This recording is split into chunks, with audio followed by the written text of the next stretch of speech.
What's up, Blaze Virtual Summit attendees? Man, today has felt so good. The DJs have been killing it. The speakers have been killing it. And right now, we have a very sobering conversation with two beautiful and brilliant Black women. I'm going to let them introduce themselves, right? But to level set, I want to say that this is going to be one of the most challenging and painful discussions, right?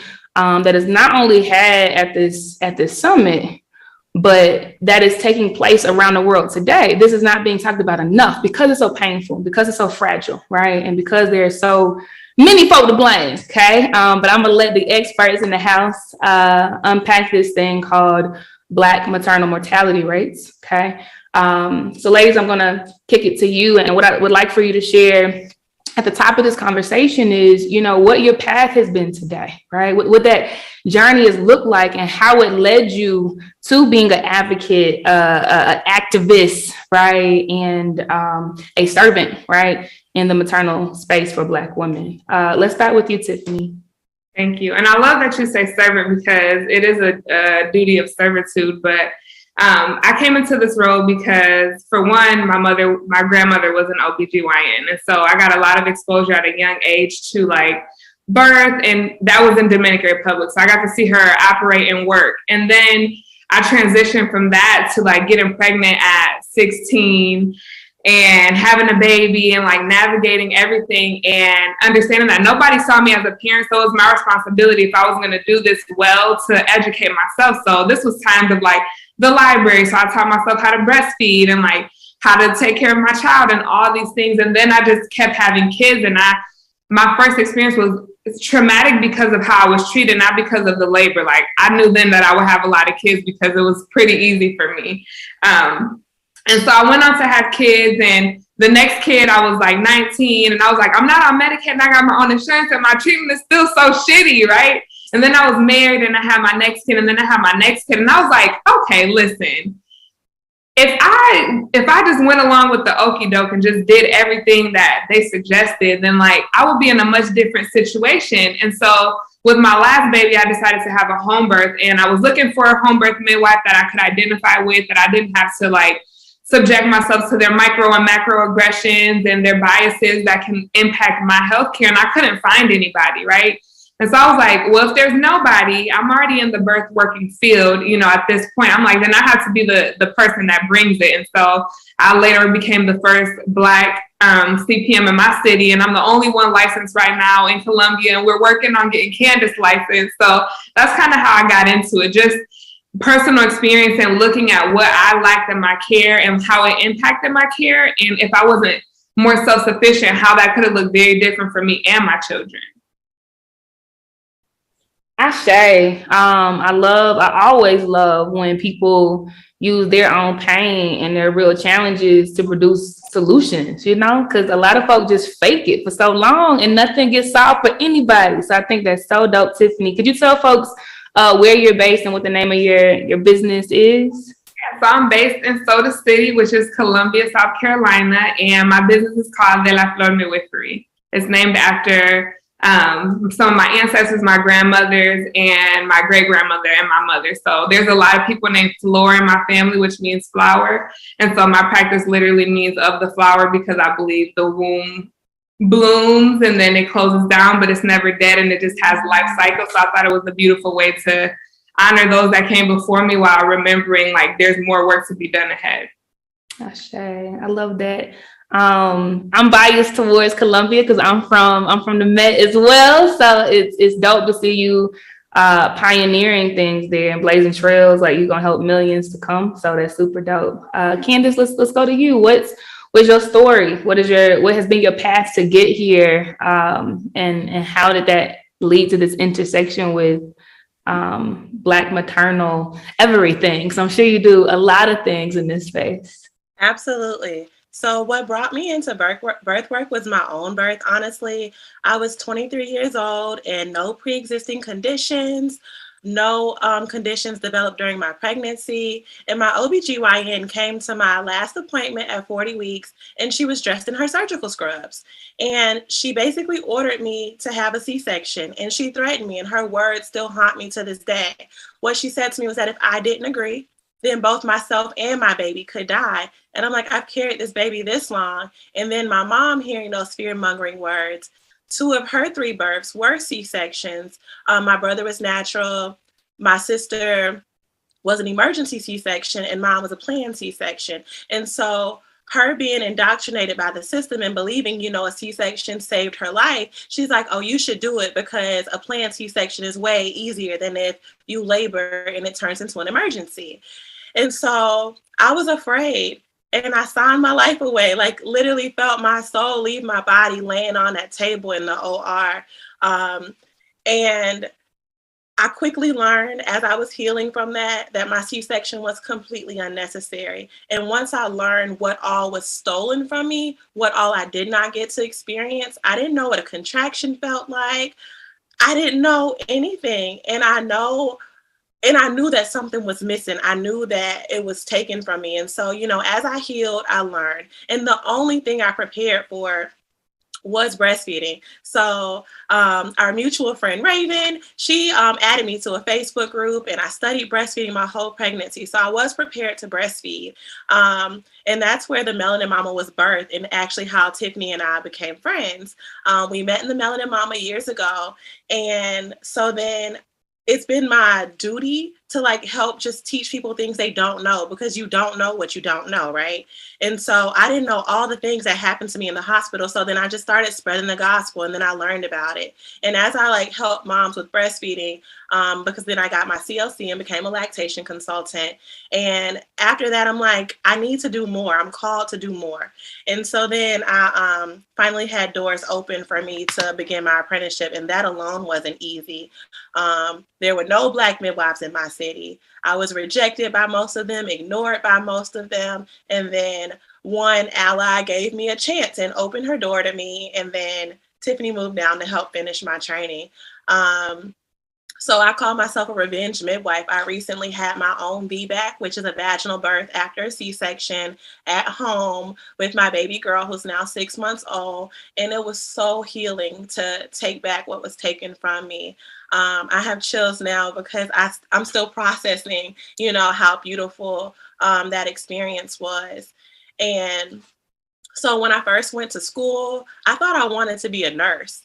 So I started off pre-nursing. As a little girl, I said I always wanted to be a pediatrician. But once I realized how much school that was, I'm like, I could be a pediatric nurse. And so I started off pre-nursing and then biology. And I'm like, this is not really aligning with me. And so then I gave early childhood education a try and psychology. And my academic advisor was like, you have enough credits. If you want to graduate, we can call this a degree. So I got my bachelor's from Coastal Carolina University in Conway, South Carolina. And I received my Bachelor of Art in Interdisciplinary Studies with a concentration in health management and family studies. A whole bunch of experience packed into a piece of paper. Later, I went on to get my CNA certification and phlebotomy certifications. And had I known the word midwife was even a word, I would have started that as soon as I graduated from high school. I didn't even know it was a thing, even though it's in my blood. My grandmother's grandmother was a midwife in Eastover, South Carolina. And once I learned the word midwife, it was set in my heart that I was going to become a midwife. And thankfully, doors opened and I almost made it happen. I'm still in progress. So dope.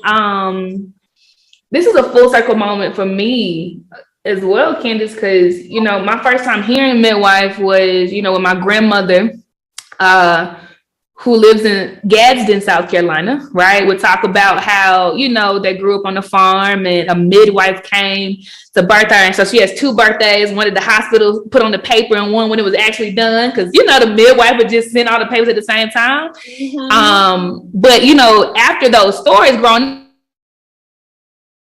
literally, this is the first time I'm actually speaking to one, right?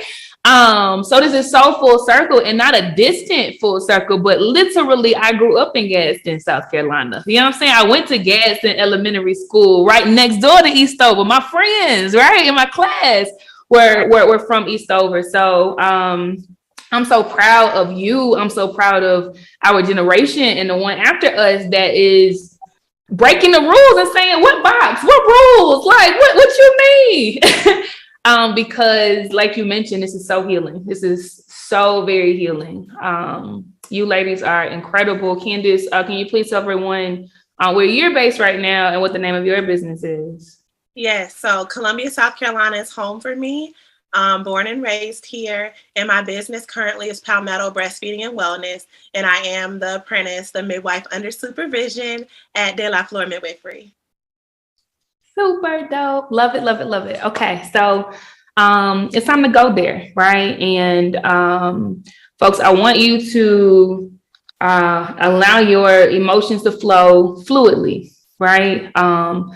Process it, right? If there's anything you want to put in the chat, put it there, right? If there are any emotions you want to hit under the screen to show, do it, right? You don't have to bottle this in. It's a safe space. It's a sacred space always, right? And our goal is to give vocabulary to the things we feel so that we can express it, right? And get it out.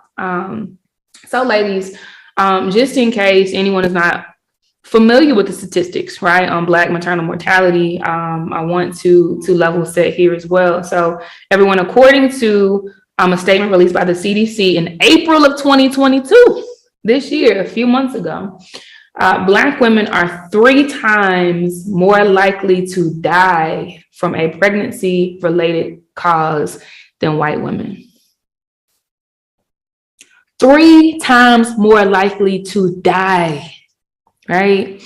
And the CDC gives, honestly, several causes for this. Right. But it is so important for us to tell our stories in our words. Right. And so I love to give Tiffany and Candace a moment to explain why they think these causes are. Right. So ladies, what are some of the underlying and overt causes of our high death rates during pregnancy? Candace, let's start with you, Mama.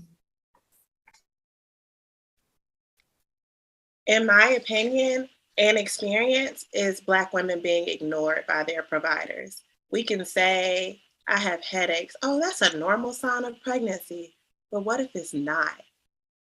We can say, something doesn't feel right, or could you run this test? And they'll dismiss it as if it's nothing. I think the biggest part is just believing Black women that our signs and symptoms are real, our feelings are real, our experiences are real.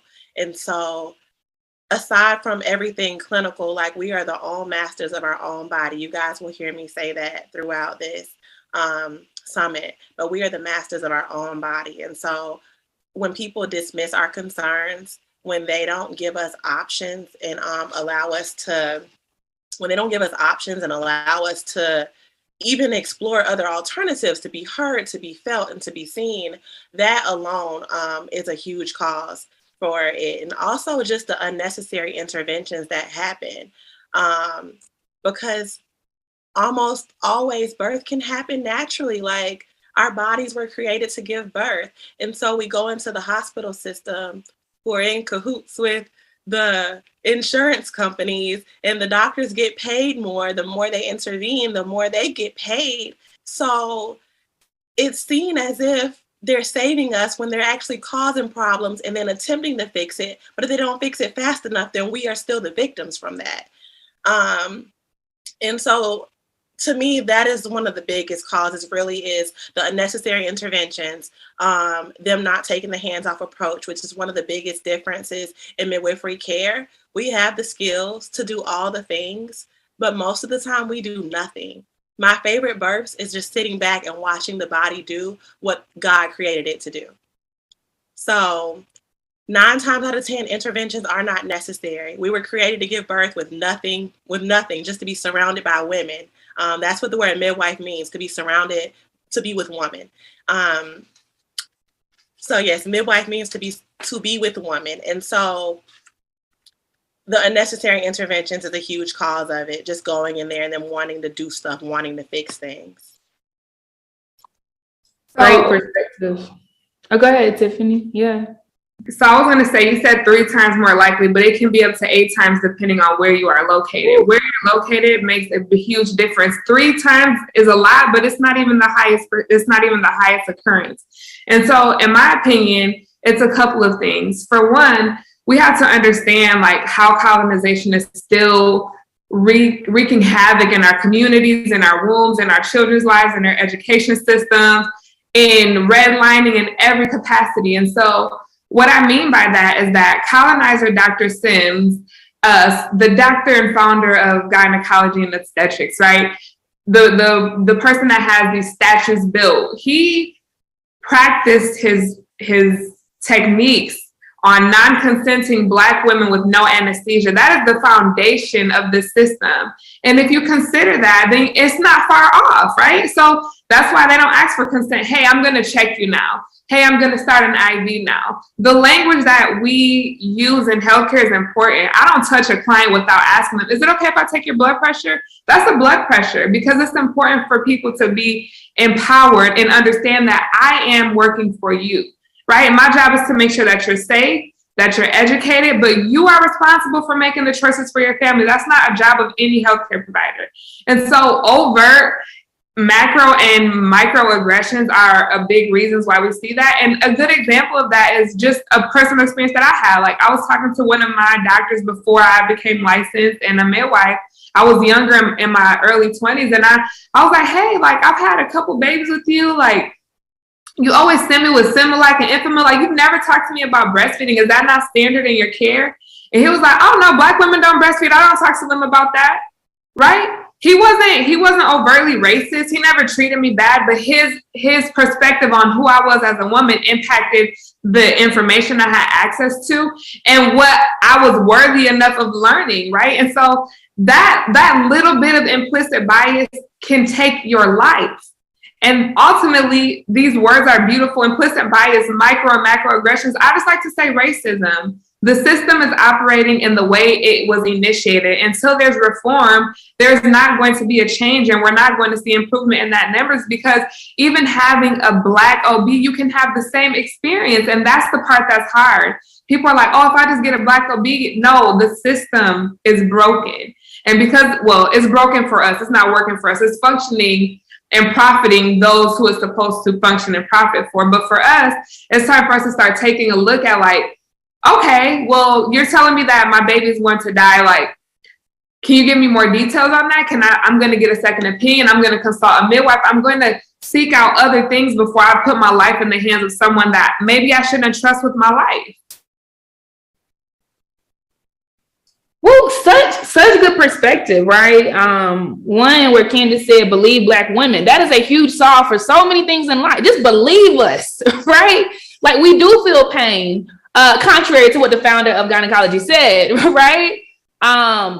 Agree, could not agree more. And then, yeah, on the flip side of that, right? Like, those who are still in the system, right? Like, it doesn't mean that the Black OBGYN is liberated enough, right? Has autonomy enough, right? Is courageous enough to do what she's supposed to do to protect us. I think that's dope perspective. And, you know, I have a personal follow-up question to this, because you know, when I think about things in my field, right, the field I came from, outside of healthcare, like corporate America, I've come to the belief that you can't retrofit a system that was never designed to edify us. You just keep putting Band-Aids on it. You can't steer hundreds of thousands of people and millions of people and think that shit gonna work, right? Like, and I wasn't always that way. I was the D&I advocate, right? I spent all my days trying to convince, right, like colonizers and racist people and people who, you know, were trying to protect their privilege, right? I spent all my days trying to change their minds. But today I'm just like, yeah, we retrofit that shit for what? We got to build something fresh from the ground up that makes sense. So both of you, honestly, I'd like to start with you on this one, Tiffany. You know, do you believe that reform will really work, like be a permanent solution, or do you believe that something separate has to grow and thrive? I absolutely do not believe that reform. It's the bare minimum, though. And like you said, DEI, diversity, equity, and inclusion, it is a sham, right? We are talking to these high-level executives like, look at the data. Black people do feel pain. Look at the data. They're dying more. Like, we have believed this lie that our bodies are broken. Black women, you can't breastfeed. Black women, you can't have a baby. Black women, you're infertile. Like, there's so much propaganda around how broken our bodies are, but we're not looking at this as a result of a sick system. We're looking at it like it's our fault, right? There's nothing wrong with the Black body inadvertently. It's the environment that we are in that is causing these situations to take place. So no, I don't think that reform is going to be the solution. But I think that a lot of people are afraid to step outside of the system. Like, you know what? I'm gonna have my baby at home with or without a midwife. I really believe in autonomy that much. I support free birth. I support home birth. I support birth center birth. I support all births that are empowered and based in education and, you know, letting the parents take charge about what is going to be best for their families. And so that is the revolution, right? Like taking back the ownership over your womb. Stop asking people for permission to do something and how to do it, something and all of that. Like, we talk about God speaking to us, and sometimes we want it to be like, hello, my daughter. No, like it's that intuition in your stomach when you like, that does not feel right. That is like I get goosebumps. I don't feel safe anymore. Listen to that and act on that. Like that's the only way that change is going to come when we stop asking people for permission to honor ourselves. Nobody is ever going to give you that. That's good. That's good. It brings me to a conversation I had last year with an OBGYN, a Black female OBGYN who went to USC with me in South Carolina. And she said, you know, after all these years of schooling and proving herself, she said that when she walks into offices, she doesn't tell them she's a doctor just to see how they're going to treat her. And it is always bad. Right. And then when they start saying crazy stuff to her and she starts using these big words, etc., they get very nervous because they all of a sudden realize. Right. And so, you know, what she said was, you know, obviously, if you have an OBGYN that you trust and ask, am I high risk and, you know, XYZ, but like if they're telling you you're healthy enough to, you know, do an alternative way, like don't think twice about it. And I thought that was huge, right? For an OBGYN to say that. So being on this side, right, talking to y'all and unpacking that side of it, I think is truly powerful. So let's dive deeper, right? You know, this stuff did not manifest overnight, right? We've alluded to this a few times, right? And a lot of it is drenched in white supremacy, right? What are some of the and if you have examples, you can give examples. I think that would help people contextualize this thing, right? Like, what are some of the intersections of, you know, the maternal experiences of Black women and white supremacy? Like, what does it look like? How does white supremacy show up in these experiences of the pregnant Black woman? Candace, we can start with you, then we'll go over to Tiffany. White supremacy shows up particularly in my field when Black women, before Tiffany got here in Columbia 8 months ago, there was no licensed Black midwife they could choose, right? So Black women are choosing to home birth with the racist white midwives, or the ones who aren't going to advocate for them as hard, or who aren't going to honor them the same way that we do. And so they go into this care with a midwife who has no cultural connections to them, who does not desire to even unlearn some of the biases that are just natural to them. And so they go into care and then they get transferred out, or they're risked out of care, or they receive subpar care, the same way that they would care for a client who looks like them. These Black women who go into care in home birth with white midwives, they do not receive respectful treatment. And so how does white supremacy play that role? Those are the same midwives who are not training Black students, midwives. They've gatekept, they've stolen what was our natural trade. They made it inaccessible and hard to become a midwife. There's less than 500 Black midwives in the United States. Less than 500. And that's strategic. It's systemic. They made it hard, expensive, and inaccessible. And so you have all of these Black doulas out here and aspiring midwives who are looking for a door to step into this field, and they weren't there. And so I feel like that's the biggest way white supremacy plays a role in home birth, is by them gatekeeping, because it could have been plenty of Black midwives. They could have, if they all train a Black midwife and then they train a Black midwife, then you'll have Black midwives. There were no Black midwives on purpose. And so that's why it's my biggest goal and Tiffany's biggest goal. We're going to train Black midwives. It's only 2 of us right now, but we're about to multiply before their eyes.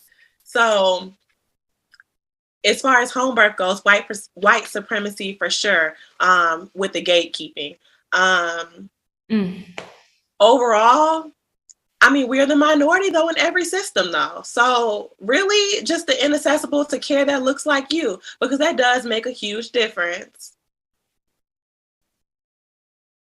Yeah, gatekeeping is huge. Like that is such a huge example, because in every single industry we hear this term pipeline problem. There's a pipeline problem. They're not out there. They don't exist. And it's not true. It's just that you don't know any Black people because you have not hired any Black people. And none of your white managers have a responsibility or requirement to hire diverse talent before they get promoted. Why are we still promoting folks that's not bringing in diversity? Why isn't it tied to their money? Huh? Like, why isn't it tied to their livelihood? Because it's that important, right? Because folks are dying, right?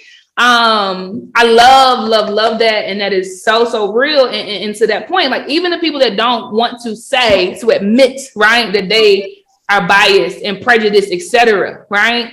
Most companies out there still this year, 2022, still don't have Black folk in their firms and in their industries. That's a direct reflection of them, their minds, their hearts, their networks, their circles, who they care about, period. Like there's no other way to put it. So I get riled up on this stuff. One other thing that I would like to add also is, even for the brown doctors in the healthcare systems, South Carolina requires us to have a consulting physician, right? If they're not in private practice, which we already know is privileged because they got student loans to pay back, they can't even consult with us. So the white supremacy is even on a whole corporate level where they can't even do the work that their hearts desire to do because they're not allowed to. So the Black doctor who would be our ally for home birth, because we're all about collaborative care and midwifery care. And some doctors believe in that also, but if they're working for Prisma Health or Lexington Medical Center, they can't work with us. Yeah. Anything to add, Tiffany? Yeah, so I would say to make it the simplest, we can say this. When your Blackness is criminalized when you walk in the door, then it just puts you at risk for whatever, right? It's just like getting pulled over and you're like, hands on the steering wheel, it's like, get out of the car, right? It's that same energy. It's like you walk in, oh, look at this Black girl. She got to be a crackhead. She got to do drugs. We're going to randomly drug test her without her consent. We're going to, hey, if you don't vaccinate your baby, and if you don't do this, and this that I think is good, I'm going to call CPS on you. So it's like putting your foot on someone's neck, right? But using the very system to do it, right? And there's almost never ramifications. We see so many things like this with, medical kidnapping and coercion and all of that stuff, and that's all rooted in white supremacy. So it's like, hey, if you don't do the jig for me, right? If you don't make yourself seem like a respectable Black person and come in here like how I feel like you need to, you're going to be subject to what I feel like I need to do in your life. And that is just dangerous. It's dangerous. It's problematic. And it's confusing to me that, we can get CPS involved in all this stuff for somebody that gets randomly drug tested and has marijuana in their system. But you can go to the hospital and get fentanyl put in your spine. And there's, it's a legal thing. And so a lot of the things is like, make it make sense. Like, make this make sense for me, right? If we're going to drug test, let's do everybody, because I have clients from all vast backgrounds. When they come back, my Black clients are always drug tested. My white clients do not get drug tested. That is not a part of their healthcare. So if we're going to do that, let's make it universal. But if not, like, there has to be informed consent. Hey, this is standard of practice. We're going to draw these labs, X, Y, Z. Hey, this is a vaccination that we recommend. This is why we recommend it. Oh, you don't want to do it? That is your right as a parent. And so that is how white supremacy kind of shows up in that coercion and manipulation in the healthcare system. Amazing. Amazing that we can give real examples to affirm the people who thought it was just them, right? Amazing. I have not had a child yet, and my first time hearing about a traumatic birthing experience was in 2021. That's wild, right? I'm 32, right? And that's how much this is not talked about. It was my close friend who told me what happened on that operating table and how they were taking pictures of her body without telling her why and saying, do you see this? Like the scariest experience, right? The scariest experience. She just had a baby. No reference to that. No reference to how anything, you know, like she was in the zoo. And I never ever heard that story, ever heard anything like it, because everybody felt like you got to be a happy mother that talks about the sunshine and, you know, so I appreciate y'all. I know so many other people do, because y'all are telling our stories, man, and giving us vocabulary, right, on what we want instead. Beautiful. So our wombs, right? Our wombs are sacred. Our wombs are sacred. Beyond birth, we know that we manifest many things, our experiences, right? Our feelings, our hopes, our dreams, our hurts, our pains, right? Toxicity, many times manifest in the womb, right? What is your lens on the connection between our mental and spiritual states, right, in the womb? And either of you can take this. Yeah, so I'll start. I'll say that the connection for me is the intentional disconnection, right? Like, we Black women specifically are so far removed from our wombs. We're afraid of them. We don't have the space and capacity to talk about trauma and sexual abuse, and a lot of that is like stemming from like relationships with our mothers, right? And so then we come into these systems and we're just willing to do whatever it takes because we've never been given autonomy over our wombs. And so the connection between our wombs and everything else is like that freedom to be connected, to acknowledge it. Like, how often do you spend time like with it, right? And so when you don't, we have these blockages of like energy. We have these blockages of all kind of things. And so as much as I want to break down like the connection, I really just want to say, like, spend time with your womb so that you can see how the world opens up for you. And when I say that, I mean, hold your womb. If you have sexual trauma, like, talk to your body and say, man, like, I'm sorry, I had no control over that. Like, this was hard. If your mother was like, you're not telling the truth about that, like, talking to that inner child and just connecting, because that way you can start to see the connection for yourself. Sometimes we come to these platforms and we're like, what do you think the connection is? But I like to say, like, what is the connection for you? How does the connection feel when you connect to your womb? Because for me, as someone who has survived sexual assault, you know, I have 5 children whom none of which were planned. You know what I mean? Like, there was a lot of remorse that I held, and I was like, damn, like, I never even got to choose this, right? But I got to take ownership of it and say, hey, there was a lot of things that happened to my body, to my womb, that I just never gave permission to. And it is my responsibility to take my power back. I can't be mad at anybody. I have to heal that for myself, because in that, it allows a path to open. And in that, like, I was able to step into my call as a midwife, as, you know, somebody who helps people through womanhood, period, and have real life conversation with no fucking shame, right? With no shame, because the things that happen, like, they're not your fault. And so why carry shame about something that you have no control over? So the connection to womb and manifesting in your heart and love and everything, it only can start when you actually have a connection to your womb and you're not afraid to tap into the beautiful things and the harmful things and the hurtful things that it has experienced. That's good, sis. That's good. That is so good.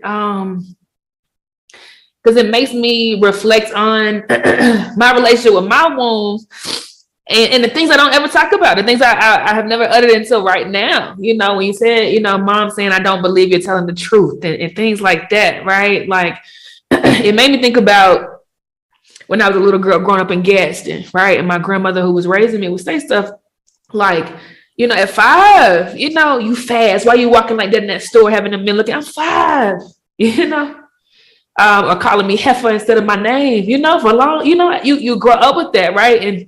And as an adult, I didn't even want to process why I couldn't look at kids, why I didn't want to be connected to kids, but there's just fear in myself, like without experiencing the right kind of love, how can I know that I'm going to connect in the same way? And I would never want to do to anybody what was done to me, so that's so healing, sis. Like you're giving me vocabulary from my experiences today, love that. And I think a natural, progression to this is, really thinking about and talking about the ways that Black women can find safety in this space, right? Because it's not a story of doom and gloom. It's not. It's a story of agency, right? And choosing. So, Candace, can you expound on, the different things that you would advise us to do today actively, to make sure that we are safe? I would make sure my mic is on. So for us to feel safe in healthcare, I always urge people to interview your doctors. You have the right to hire and fire. So ask questions. What are your philosophies on care? Do you believe, what are your intervention rates? What are your C-section rates? What are your, your surgery rates for just non-pregnancy related things? Do you believe in alternative treatments for fibroids and PCOS and all the other things? Or do you think birth control is the answer and solution? But aside from asking those questions, it's also believe in the personal experiences of those around you too. So we have social media. You can ask, what was your experience like with this doctor? And I've even seen it myself. The same doctor who cut my baby out of my body. And then there's white women who are like, oh no, she was great to me. You're not me. But for Black women, I'm telling you that you're not safe in her hands. And so you can go experiment if you want to, but also personal experience, it is evidence. So asking those questions though, and really getting to know them. And also so even in that, you can also ask your doctor, if your due date's in December, you need to ask them, do you have a planned vacation? Will you likely induce me because it's more convenient for you? Will you make up a problem later on along the lines, or will you trust my body to do what it does? Or will you be greedy and, rush this birth? So asking those questions, but also doing your research to even know what to ask. I tell all of my clients to read a book called Gentle Mother, Gentle Baby, because that book alone gives you so much knowledge on just what the ultrasound machine should be set to, because history shows they turned up the radiation for Black women and our Black babies. It's so many things that we just don't know. So as far as feeling safe in healthcare, ask questions. And if you don't get the answers, or if you don't understand the answers you're given, don't leave the room until you understand. And also, if it doesn't feel right, like Tiffany mentioned above, it's not right. And you have the right to walk away. I've told doctors before, no matter what I chose. With my gallbladder, they were pressuring me to have surgery. And I told them, the one woman who was so mean to me in the hospital, I said, no matter what I decide, you won't touch my body. And that made me feel so good, because I put that power back in my own hands. The least you can do is make me feel safe. So if you don't feel safe, if you don't feel heard, walk away and find options. And use social media. Again, like I said, we can connect you to, you need a midwife in Houston, you need a midwife in LA. We can find you somebody who can work with you in your circumstances to help you feel safe. Aside from asking those questions, I'm trying to think what else is more, what else we can actually do. What do you think, Tiffany? Document my chart. Hey, Yeah.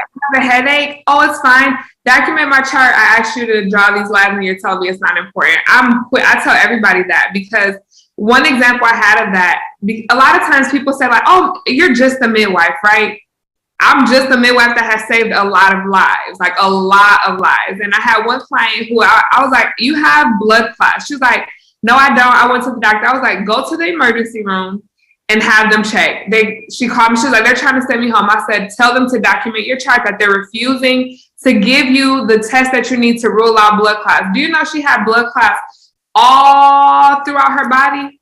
They had to do emergency surgery and stent and everything. And I'm like, do you see what dismissing people does? And then instead of them being like, we're so sorry, we're just carrying on like nothing. So if you have something going on and you want to make sure, because they understand liability, you have to talk their language.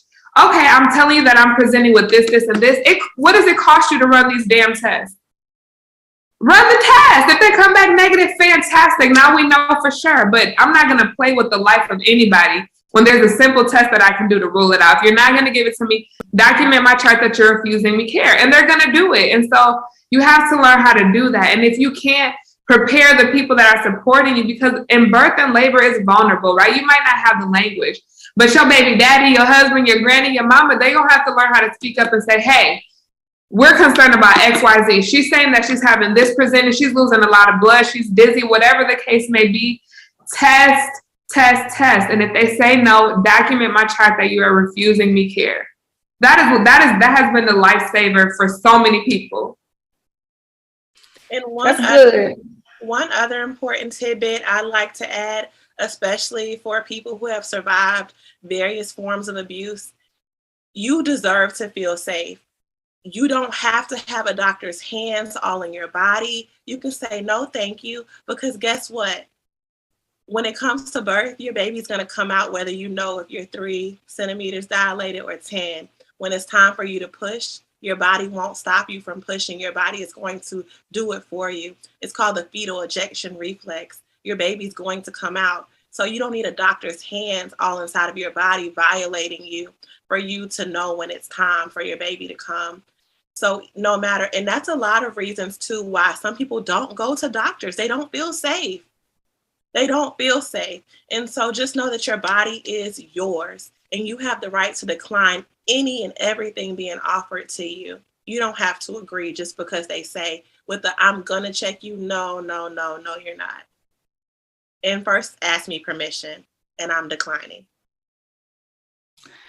So good. And for those who don't know, I live on the continent, right? So February 2021, I came over on a one-way flight and I haven't looked back, right? I've just been hopping countries, etc. I'm in Nairobi, Kenya today. And I never knew that a doctor's experience could be so pleasant. Like, I never knew how unsafe I felt until, I'm walking in these facilities and nobody's rushing me. It's not transactional at all. They are so present. They're intently listening to everything I say I'm experiencing. They're going above and beyond, right, to help me articulate. Like, what level is it? Have you had your blood? Your blood drawn? Like, should we test for XYZ? And like, I'm telling y'all, like, the news, propaganda, etc. They're not going to tell you how affordable healthcare is outside of the United States. They're not going to tell you how great and attentive, right, physicians are outside of the United States. But I can attest, and I'm talking about like literally paying $10 for the best experiences I've ever had in my entire life.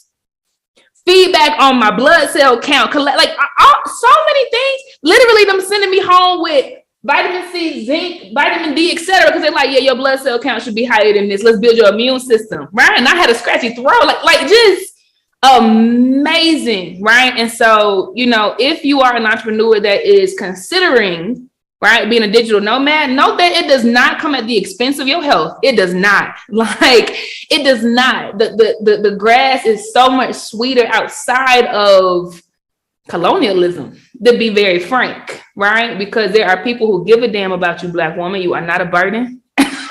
You were not born to experience pain. You don't need to experience pain to grow in strength. That's some bullshit, right?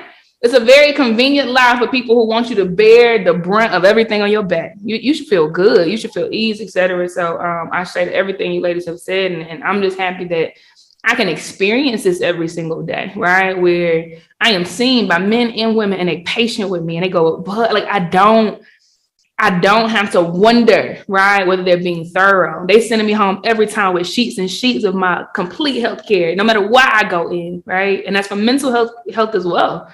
Amazing psychiatrists and physicians over here. So highly recommend if you want to test it out. So beautiful ladies, we unfortunately have to start drawing this to a close because this is such a healing conversation, real time for me. I know it's a lot for a lot of folks listening as well. But you know, I really want to have you all leave the listeners with something very important, right? I'd love for you to speak to the little girls inside of us. And I'm saying us because I want you to speak to the little girl inside of me as well. Knowing what you know today, right? And what you've seen on this journey, right? What would you say to the little girls inside of us listening? Tiffany, we can start with you. What I tell the little girl inside of me is that nobody could protect you when you were younger, but it's your duty to do it for your fucking self now.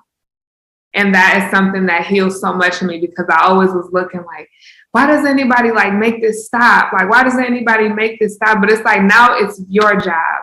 And now you can't look to the left or the right. Like, it's your job to prioritize yourself. It's your job to keep yourself safe. It's your job to make sure that people respect your boundaries. It's your job to make sure that you're listening to that intuition. Like, when you silence that, you kill yourself.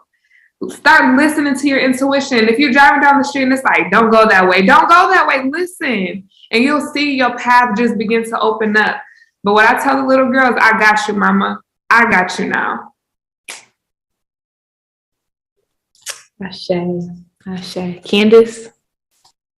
I'd like to leave us with these closing words is that you can do hard things. As a little girl, sometimes I shied away from doing things that made me scared.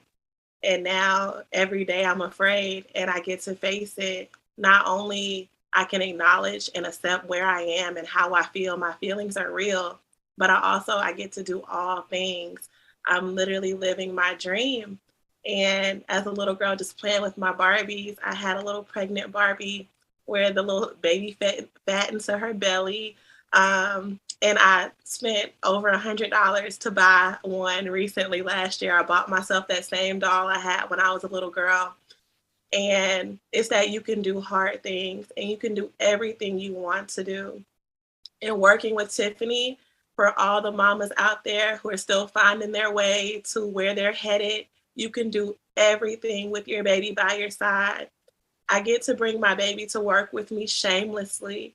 And it's an experience of a lifetime. I couldn't imagine leaving her, my VBAC baby, who I worked so hard to bring here. And I get to bring her with me. And, you know, I'm pretty sure people thought, oh, she had a baby in the middle of her apprenticeship. It's going to take her extra years to finish. And it's not. You can do everything you want to do as long as your heart is in it and your intentions are pure. And it's your true desires, you can do it. You can do hard things, little girl. That's what I tell myself. Woo! Okay, so we are crying. We are crying. This is important for every single person listening. Why? Because you are the Tiffany in people's lives. It is your responsibility today to create the culture, right, that you've been waiting for, right, that your sisters have been waiting for. You get to decide, right? I know for me, anytime any of my employees have menstrual cycles, you don't got to work, push the meeting. I don't care if it's with me. Push the deadline. The roof not gonna burn because you need 7 days off, right? I've never seen that done. I've never heard it talked about, but why not, right? Big founder energy up in here all week, every single day, every single second, and here on out. Big founder energy. It is because you said so. Whatever rule needs to be, that needs to be the rule, and you double down on that thing and watch how many lives you change. We talk about generational wealth. We passing down emotional intelligence to our babies. We passing down vocabulary to our babies. We passing down the ability to know what consent is, right? And demand it to our babies. That's bigger than currency and that shit they gave us. right? Humanity is what we have to learn to value. And that first starts with loving ourselves. So I honor you, Tiffany. I honor you, Candace. And y'all are going to change the world. I literally mean the world. You are thought leaders today. Okay, so don't slow down. Y'all ain't alone. Ain't nobody listening to this alone. Don't do it by yourself. If you're doing it all, you're doing it wrong. Pull up. Say what you need. Period. And I'm proud of you. And I'm always, when I'm up, we up. And I feel like that's what sisterhood is. We need to stop looking at each other like competition and look at each other as partners. And you my partner, and I got you. Ashe. So ladies, just cause we all curious. I'm speaking for everybody listening. What's next? What's next for you, Tiffany, in the world? What's next for you, Candace? What's next for us? We're hoping to be able to fundraise a whole lot of money so we can have a Black-owned birth center in Columbia. So we're looking at ways to find fiduciaries so that we can find grant writers that want to gift that to us, because let's be real, we need money. So that's our goal. We want to be able to have that. You know, some people would rather not give birth in their home, and we want to have options for those people as well. So that's something that we are calling forth. We don't know how we're gonna make it happen, but that is on both of our hearts, to open up a birth center in South Carolina. Super dope. Anything you want to add, Candace? Exactly what Tiffany said. And the Big Birth Center is, you know, that's the big thing that we're working on, but we're also providing Black-owned childbirth education. We're creating a Black doula network. We want Black lactation consultants everywhere. We have these skills and we're teaching it because we want other Black women to teach it. Like I said earlier, we're about to multiply before their eyes. Everything they thought they were holding us back from, we're taking it. And so our Black Birth Center, it's coming. It's coming. More Black midwives are coming. I'm less than a year out from being a licensed Black midwife, and we are committed to training more Black midwives. I love it. Congratulations on all of that. Please tell folks how they can follow you, right, and stay in touch so that they can support when you're ready to launch your campaign. I am on all social media handles as Candace Maria Drew, all together. My Drew is DRU, Candace Maria Drew, and I'm sure you'll see it in the captions. Yes, and so you can find me on Instagram at De La Flor Midwifery. That is all my midwifery stuff. If you want to find us on Facebook, it's facebook.com/De La Flor Midwifery. And I'm sure that because it's in Spanish, I'm sure that we'll have a list so that you can actually know how to spell De La Flor. Dope. Yeah, we'll help them out. All right. This was amazing. I honor you both. I thank you for pouring into us and giving us the healing that we need today. Y'all keep it locked. There is so much more coming. Thank you for sharing space. Love and light. Thank you.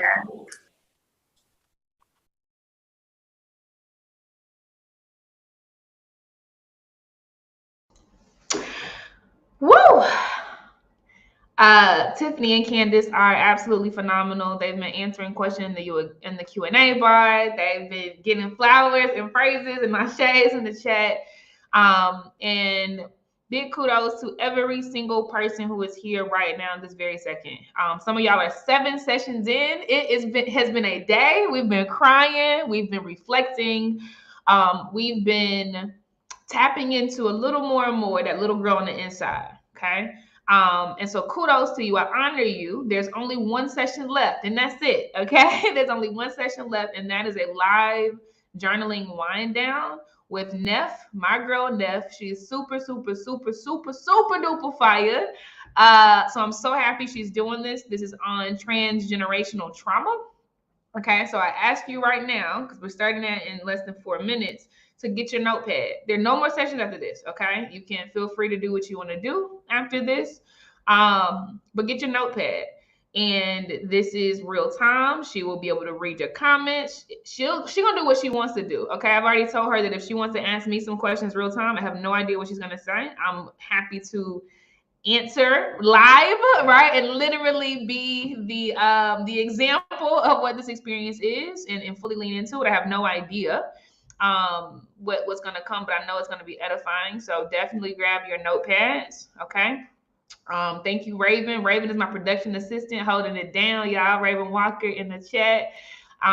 She's keeping things running with me back here. Shout out to Sylvia for all of the hard work around this. That's my executive assistant. She's doing a whole bunch of things, y'all, especially on the social media. And then again, kudos to y'all. Before we go over to the journal wind down session, grab your notebook and your pens. I already know I'm about to be crying. Maybe not enough. I can cry though. It's okay, sis. I trust you. I want to announce what's going on the leaderboard, okay? Because there will be 15 winners at the end of this week, 15 winners at the end of this week. And there have been some ladies really, really killing it. Let me tell y'all something. Tiffany Brown, listen. She is really holding it down, okay? She has 5,100 points right now, okay? Tiffany has been busy, okay? Shouts out to you. Number 2, we have Anika Jones. Number 3, okay, Kaya Blackstone, we see you. She's out there in Europe. Erica Wade is number 4. Melissa McDaniel Grisham is number 5. Chrissy King, what up, Chrissy, is number 6. Sharon been multitasking, picking up the kids, getting the baby ready. She's in number 7, super dope. Lenore, who was number 1, no shade, Lenore, but I told you, underdogs really be coming up, and it's still early. It's anybody's game. Lenore's number 8. Anika Leonard, what's up, Anika, is number 9. Number 10 is Erin, who will be a digital nomad. I'm claiming that for you. I saw it in the chat, sis. You can definitely do it. I highly recommend. I've been a digital nomad for 2 years and have built Blaze at the same time. Nicole Player, she is number 11. Ayana Pitts is number 12. Vicky, okay, I see you, Vicky. Vicky pulls up heavily on Mondays for our virtual co-working sessions. I highly recommend. Y'all come on in there. She's number 13. 14 is Winnie Quick. What's up, Winnie? And 15 is Ann. Okay. Now, it's a lot of people on the leaderboard. We have 100 showing right now. Those are the top 15. Okay. But yeah, anybody's game. Quick reminder, you can get points by being active, updating your profile, putting reactions on the screen, writing in the chat, going inside of booths. Okay. We're about to go over to the journal wind down session. I just wanted to shout out the leaderboard real quick. And I also say, right, just in case folks have to do things, I know it's about to be 5 o'clock on the East Coast, okay, of the United States. This is your house, okay? Do not be shy. Use the feed, right, which is shown at the top right, even outside of sessions, to say, meet me at table number, blah, blah, blah. Y'all can meet up at 9 o'clock, 8 o'clock, 13. Okay, I've been over here too long. 1 o'clock, right? Even if right, it's during the day for the DJ set, right? Some people wanted to meet at 1 o'clock, not 1300. During the DJ set today, you can do that, okay? I think that's all the housekeeping I have. I'm gonna go over and I'll be on stage with Neff. We're about to do the journal wind down. The topic is today transgenerational trauma. I'll see y'all on the other side. Peace. Hey. All right, Neff. So it's your world. I have my paper and my pen, my pen. Okay. I'm gonna be quiet and let you run your show. You just let me know what you need, sis, and I'm here. Okay. Hey, everybody. Hey, everyone's.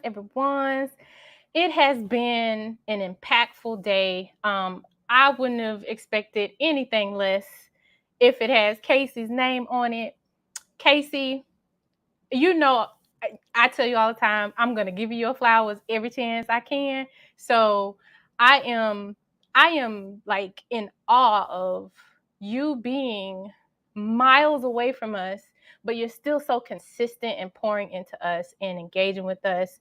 And that's just a true testament of that you love us. So hopefully we can, you feel the love that we have for you, and the gratitude that we have for you just creating this for us. You will always and forever be one of my favorites, always. So, yeah. I got to give you praise. I appreciate y'all. I do. And I appreciate all the emails and text messages I got prepping for this day. Y'all some riders. But y'all, Neff is off the chain. And she's for real OG. Okay? Neff graced the stage as a speaker in our Winter 2021 Summit, the first one we ever did. I mean, taught me about compassion fatigue. I didn't even know you could be fatigued from compassion, but it made sense, okay? The math was mathing. She closed us out right before I did my closer with when the village shows up, baby. When the village shows up. And I'm gonna say you manifested a whole lot of stuff in Blaze, sis. She is back. She is back right now for this, but her partnership continued to grow. She's literally a Table and Tribe, our app on Android and Apple. She's a Table and Tribe community ambassador. She legit shows up. She taps people to be accountability partners with them. She responds to people. She supports their goals for the month. You a rider, sis, and so I appreciate you very, very, very deeply. I appreciate you so deeply.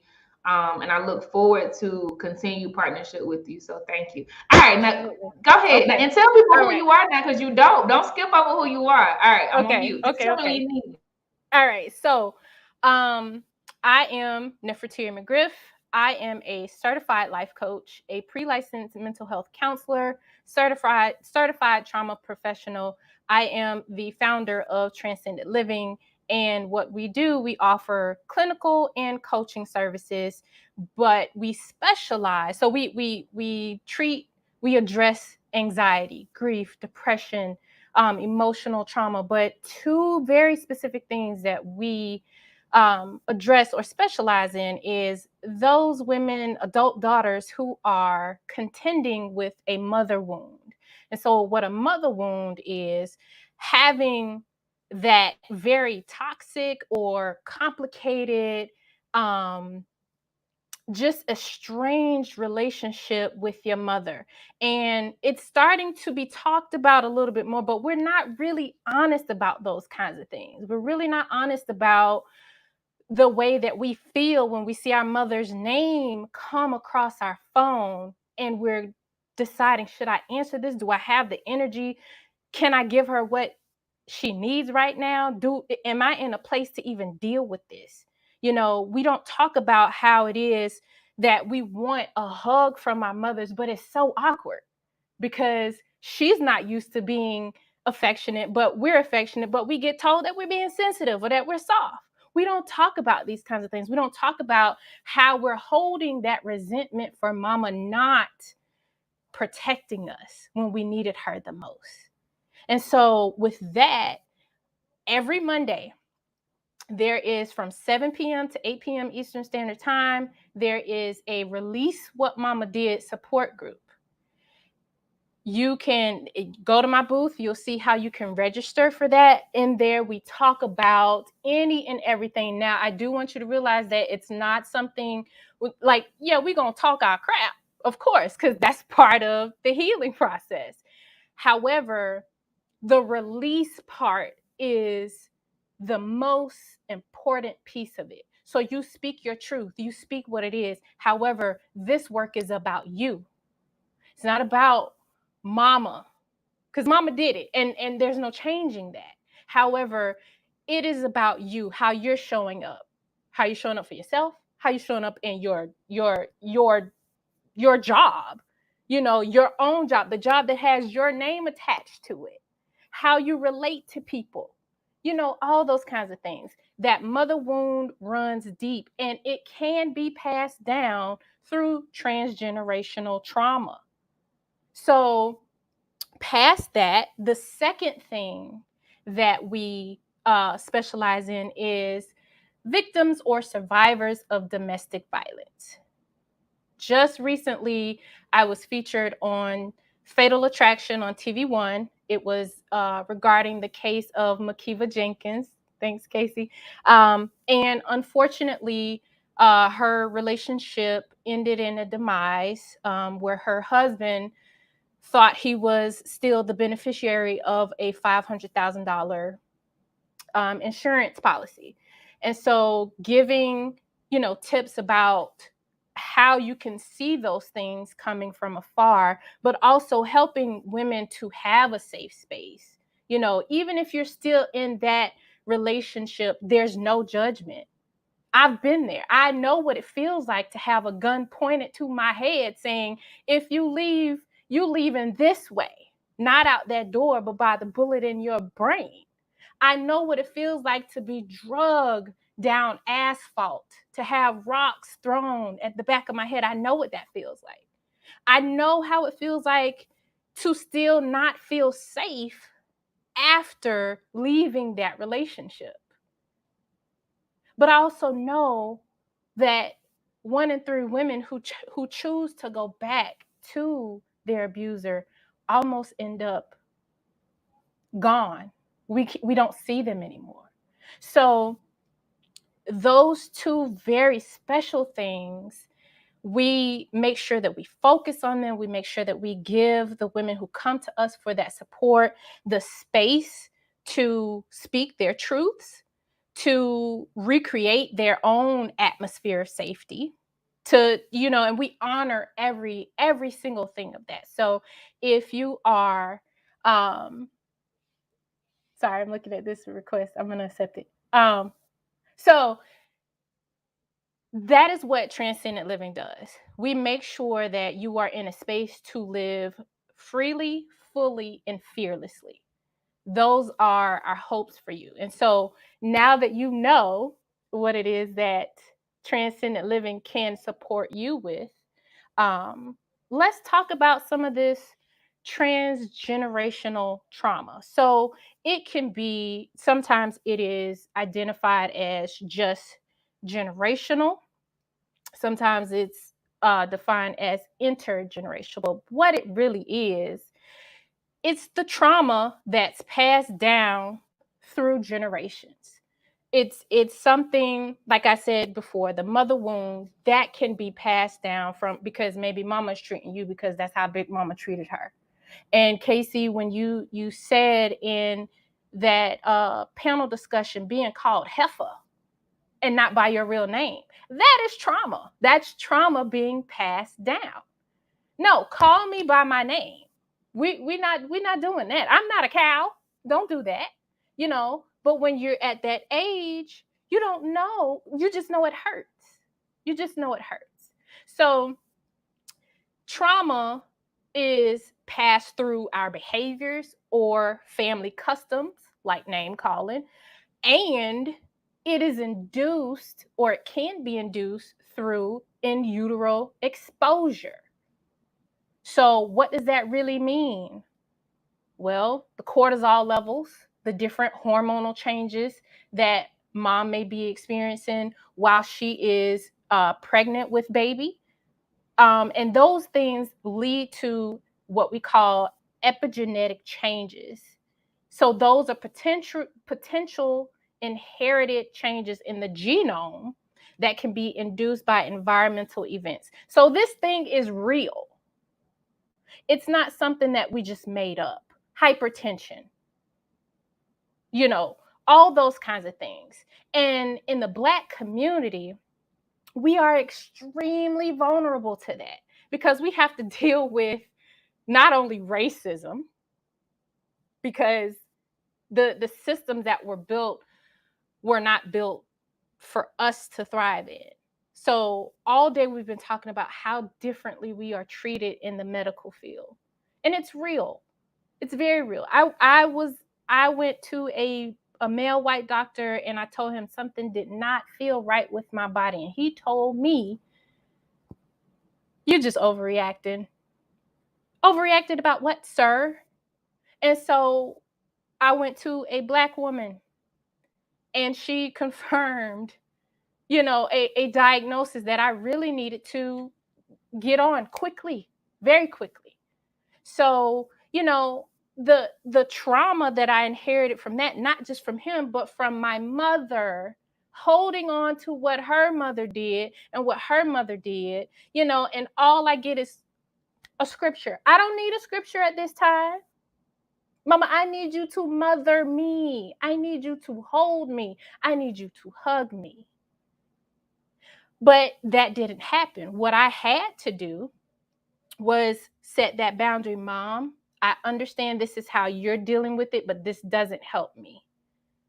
So please don't do this.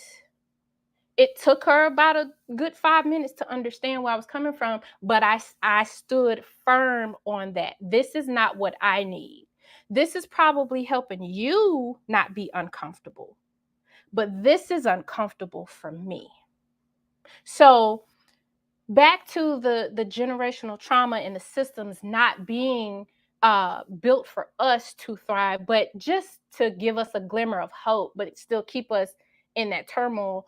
We also have sexual assault that's transgenerational, incest, domestic violence. All of this results in some kind of trauma. So during the sessions, I took some notes that I think are worth mentioning from, to kind of drive this home. So, Casey, you started off with, we see Chase Banks, and we see Wachovia, and we see all these different array, like this huge selection of banks, and no one bats an eye. But here we are. I have to be the only one in this market. If another person's over there, then I have to do it better than them, or I can't do it because there's somebody else and somebody else is already doing it. But that's a good thing that somebody else is doing it, because that means it's needed. But that transgenerational trauma has us operating in the spirit of competition. And that kind of stems from slavery. I'm not gonna lie to you. They had to pit us against each other. House slaves, field slaves. There's that right there. The fairer your skin, the more pleasant you were treated. But we're not here to talk about that right now. So that kind of thinking really push us into a thought of scarcity. Oh my gosh, what's gonna happen? No, as Casey has been saying all day, this is the land of plenty, honey. There is plenty of opportunity for us, plenty, but because we grow up on these customs and these values that, you have to be better than the next person. What if you are equally the same? What happens? We're just a larger force. That's all. That's it. And then kind of like going back to last year, you have someone that you can bake bread with. You know what I'm saying? But anyway, we talked about the resiliency in the independence, and this was from Brittany. She talked about that, and code switching and identity shift. Sometimes the resiliency that we hold on to is what breaks us. Resiliency, yes, it is about adapting to what is better, but some people take it as, I gotta tie my cape a little bit tighter. Sis, if you tie it too tight, you're gonna choke. Don't do that. So think about it this way. You got on a pair of cute high heels, but them things hurting your feet. And you tippy toeing and you like, but I know I look good. And so whether you take them off or not, when you do finally get to take them off, your feet are howling like dogs. Ow! So from that, you're going to learn, okay, maybe I need to either, one, wear these to an event where I'm sitting most of the time. I can bring a pair of shoes, an extra pair of flats with me. Or 3, I just don't wear them at all. That is your resilience, right? That's resiliency. That's your ability to be able to understand, how can I manage through this so next time it's not going to kick my butt so hard. It's not about going through something, pushing through no matter what. It's not about that. And I think a lot of people just misunderstand that term resiliency. That independence, yeah, we could be independent, but listen, as Brittany said, no, I don't want to be all that. I didn't ask for this. I don't want to be all that. So Candace talked about health history. It's okay to not be okay. we learned, if you really think about it, most of us learned about our deficiencies by default. Casey, you said the only time you got labs ran was outside of the US. I'm sure that was by default. You were experiencing something, and so most of us go through life not understanding what's going on. And guess what? That in itself is a family custom that has breeded transgenerational trauma, because we don't know. All we heard about was sugar and gout. That's all we heard about. How do we get that? I don't want that. That sounds bad. So we don't talk. They didn't tell us, okay, don't eat this, don't drink this, move it. They didn't know.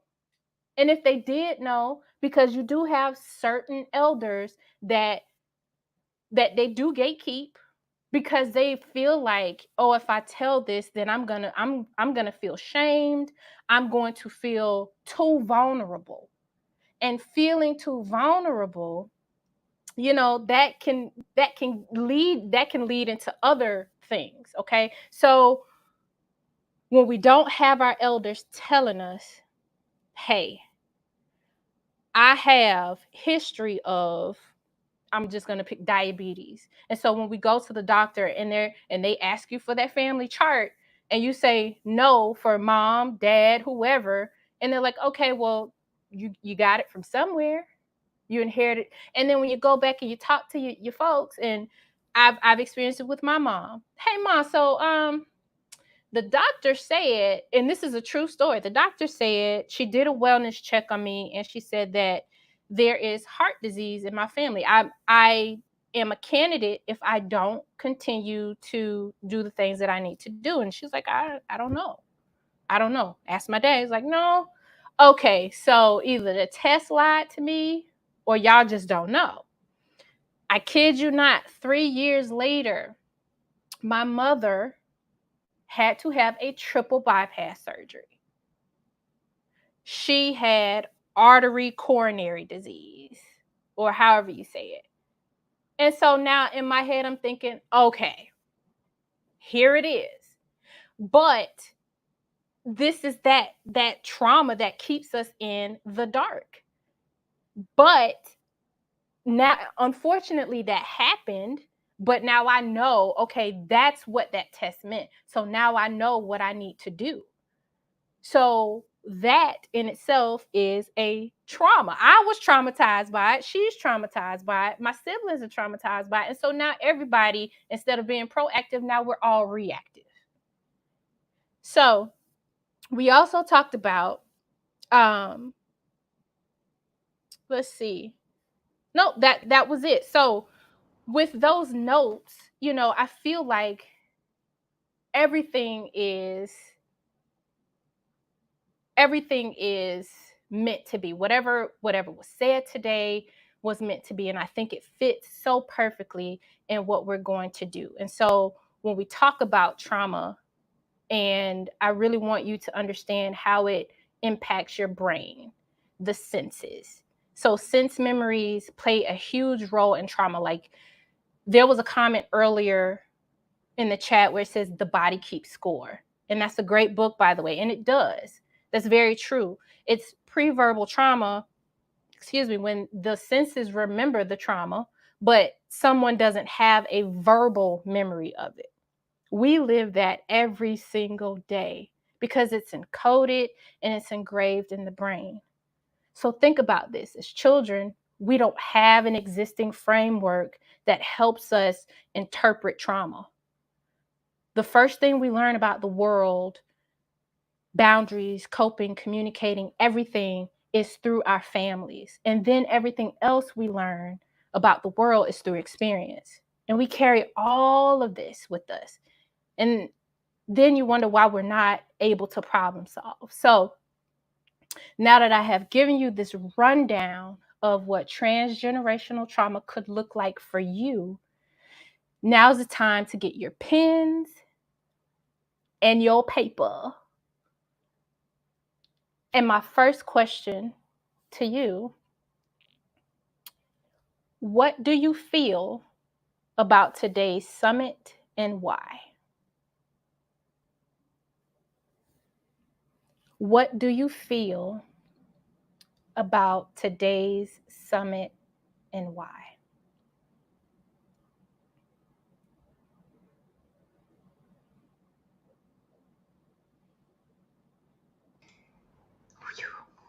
And Neff, while they're writing, right, and ladies, do right, be raw, be real. Whew. I want to tell you what comes up for me. Please. Okay. Mhm. June, you write this on your own journal. Like, this is journaling for you to keep and process. You write this in your own journal. And if y'all want to, Neff gonna do what she do, right? But definitely in your own, and you can share in the chat if you want to. My first reaction that comes up is what was sparked by what you talked about in your notes. And I did not expect it. And I think because I was very unguarded, stuff came up that I would have normally pushed down. Okay. What do you feel about today's summit and why? Oh, Lord. So, two things came up. One is very controversial, but one is very hidden and I never talk about it. And I'm going to push myself to talk about the hidden thing because it's easy for me to talk about controversial things. Actually, like, I'm very guarded when I do that, right? You talked about understanding our family history, right? And like how important it is when we show up to advocate for ourselves or to get insights about ourselves, etc. And Neff, my mom's side of the family, my mom was murdered when I was 1. But I've heard stories of her, right? And I've heard stories of how she tried to commit suicide a couple of times in college before I was born, right? And my grandmother is still living, and I've heard stories of her. I've heard stories of how unstable she was when she was raising my mom and her 2 siblings, and how the burden fell on my mom as a 5-year-old girl and an 8-year-old girl, and she had to grow up really, really fast, but it led to her being depressed older, right? And I've heard stories of my grandmother's uncles and aunties who struggle with mental illness. And how, you know, somebody has schizophrenia, somebody else has bipolar disorder, etc. And Neff, and these are the things I don't say when I go to the doctor's office, but me now after experiencing domestic violence, I have so much PTSD that I'm constantly fearful that I'm going to be like that side of my family. And I have shame around it, not shame around struggling with depression, anxiety, all of these things, but I fear that something has taken me over the edge, or something that's going to take me so far over the edge that I am going to be like my grandmother. You know what I'm saying? That I'm going to be like my, you know, like, and I don't talk about it. So I don't process this at all. Now I need to. Like, now I realize I have to feel that. Yeah, Keisha just said, I have to, right? And I have to come, even when I get angry, Neff, like I'm very self-conscious because I'm like, am I being crazy? Like, am I acting crazy? Am I being irate? Like, you know, because I'm so afraid of being like my grandma was when she was raising my mother, you know, or snap, you know, I don't know, but I need to keep processing this, right? But that comes up for me, and I realize it's something I should bring it up in therapy. I'm doing therapy all the time anyway. Like, you know, I should talk to my partner about it and say, hey, like, I'm so when I get mad in here because I don't know if you think I'm crazy. Like my mama thought her mama, you know. So thank you, sis, for that. And the second thing, and I'm gonna be quiet. The second thing that came up for me was easier for me to talk about, right? When you talked about, you know, this story around resiliency and vulnerability that Brittany Raji shared earlier, and you said sometimes the resiliency we hold onto breaks us, right? I thought about how, you know, even in my family, right? But it was always, but definitely even outside, like when I hear women talking in general, it is like, I know I'm going through this trial to make me stronger, right? Like I know the Lord put me through this because He want to teach me a lesson. Oh, girl, it just grinds my gear because I'm like, why do you think that's the best kind of love? You know, Right. why do you think pain is love? Like, why do you think you have to be punished to learn something? Why can't pleasure be your birthright? Like, why can't you know? So that came up for me when you said that because it's still so common and it's like, no, like growth doesn't have to. Like God don't have to teach you something by skinning your knees. God, No. That's it. Humans do that, not God. If we really truly believe that God is a God of love, why do we constantly personify him as a human? We when we feel like God is disappointed in us, we automatically revert him back to the person, the physical person that we don't want to face when we think they're disappointed with us. We personify him too much as a human, and that's what humans do when you don't do what you're supposed to do. We tough love. So that's trauma. That's trauma. Yeah. That's trauma. Raven says she wants to share. It's up to you, Neff. Do you want to allow other people to share too? Or do you want to go to the next? We're gonna keep that in queue because I wanna. So we'll let her, when we do it, we'll let her do that one. And then if anybody want to share for the next ones, so we'll do like one a piece. Okay, beautiful. Okay. So Raven's up for that one. All right. What made you feel seen today?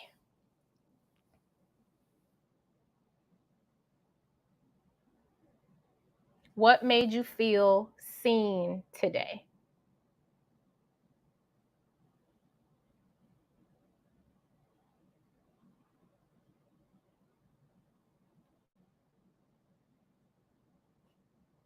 Thanks, Jackie. The next one is, what made you feel uneasy and why?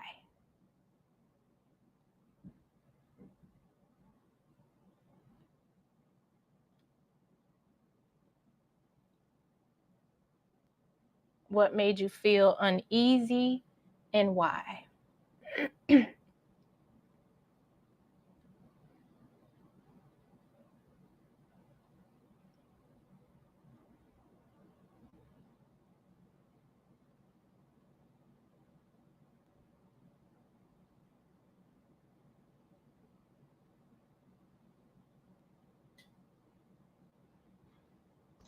And Neff, I got to tell you, what made me feel seen today was you always do this every summit in a different way, but you saying, you inbox me saying, Casey, make sure you stay hydrated.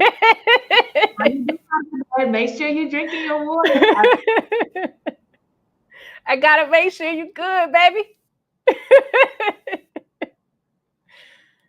Okay, so far we have, what do you feel about today's summit and why? What made you feel seen? What made you feel uneasy and why? What trauma do you believe that you have passed on or exposed to your children, the generation under you, or to your partner or spouse? What trauma do you believe that you have passed down or exposed to your children, the generation under you, or to your partner?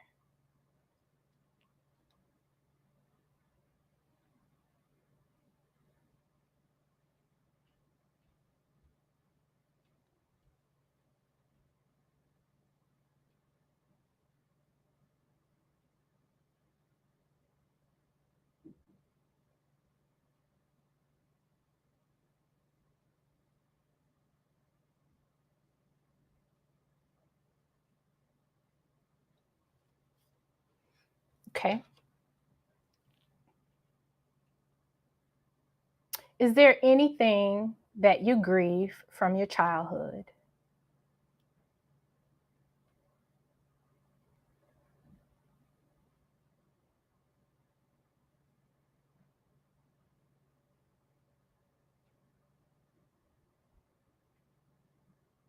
Is there anything that you grieve from your childhood?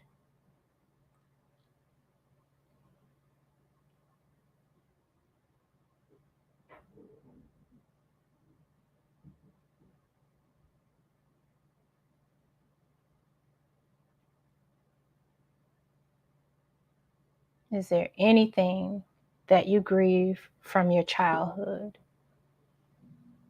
And the follow-up to that is, have you made peace with that?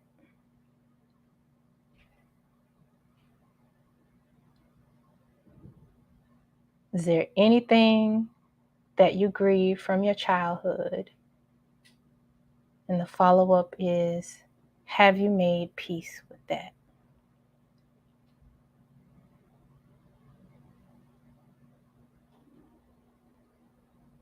And so if you haven't made peace with that, we can have a little process session. But if you feel like this is something that you know that is a barrier to your success, a barrier in some kind of functioning in your life, I strongly suggest that you add either a life coach or therapist to your support network. If you've made peace with that, I congratulate you on that, because I know it's not easy.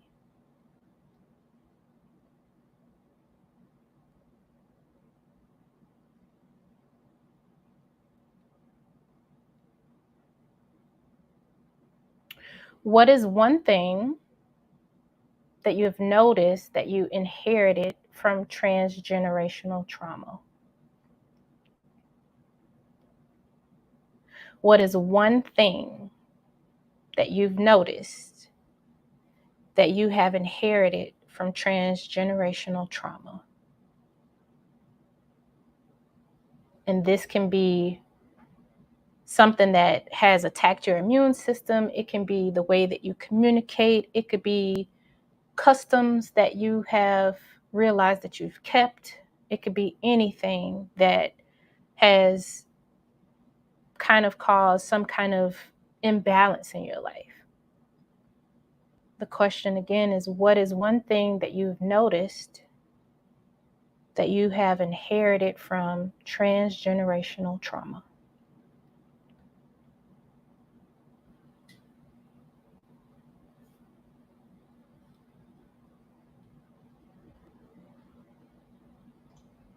You good. And the follow-up to that is, what ways can you put that to rest?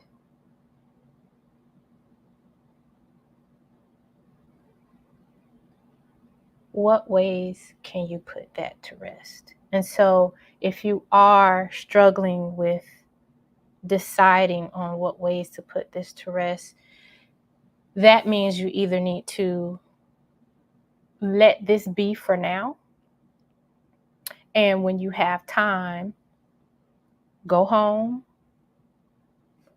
run some water, make sure it's cold, let your hand sit underneath that water, that running water, for a couple of seconds to a minute.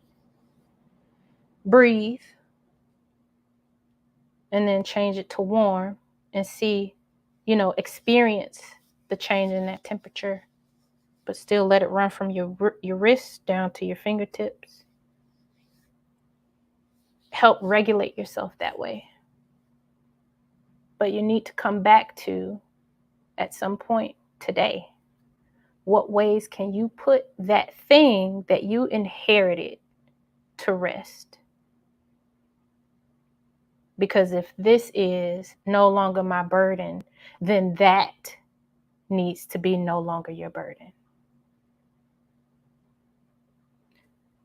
Lastly, are you able to honor yourself without minimizing your experiences?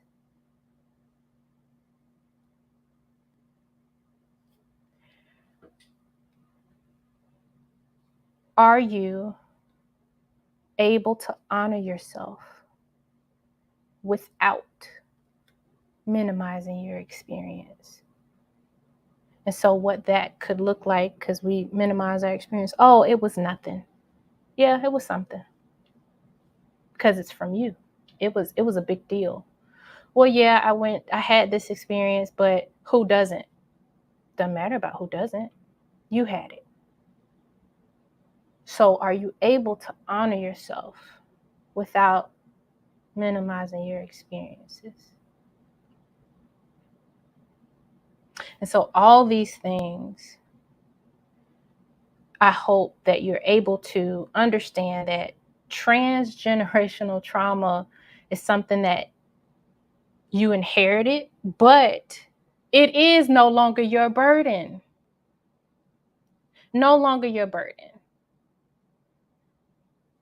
Remember one key thing. You are responsible to people, but you're not responsible for them. Unless you have children, that's different. But grown adults, no matter the title, whether it's mom, auntie, husband, sister, adult daughter, you are responsible to, not for. So being responsible to them, meaning getting the information out, seeking the information, being assertive and saying, hey, this doesn't feel good. I don't like when you do this. I don't like when this happens. Or being assertive and asking for that information or researching it. Like, forget her name, but she said, if you're not gonna give me the answer, if you're not gonna help me find a way, I'm gonna make a way myself. The sequel, yeah. Yes. So transgenerational trauma, it can stop with you. It can, and it will, because we're here. We know better and we're doing better. No longer our burden.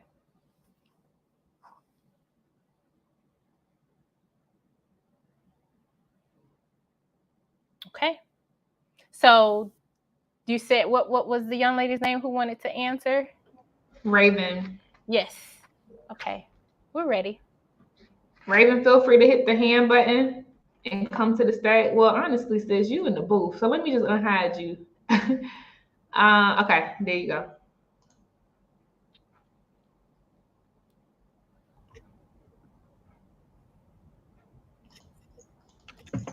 Hey. Hi. Oh, hey, sugar. The last Blaze retreat, I was pregnant. But this was really, really good. I did not write, but I typed them in my phone. And I was like, wow, this is making me teary. I haven't really cried all day. Like, this is making me teary.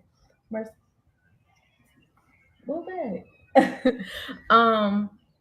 Today's summit made me feel very grounded. And it solidified a lot that I already knew, but I'm the type of person that I need extra confirmation, like extra, I need somebody else to validate it before I believe it. And I know that is rooted in my childhood trauma of like not being believed and of like being talked to in a bad way. Mm-hmm. And I have 3 kids, and I find myself a lot of times at battles with my daughter because her energy is very big. Like she's loud, she's busy, but when I'm in the process of correcting her,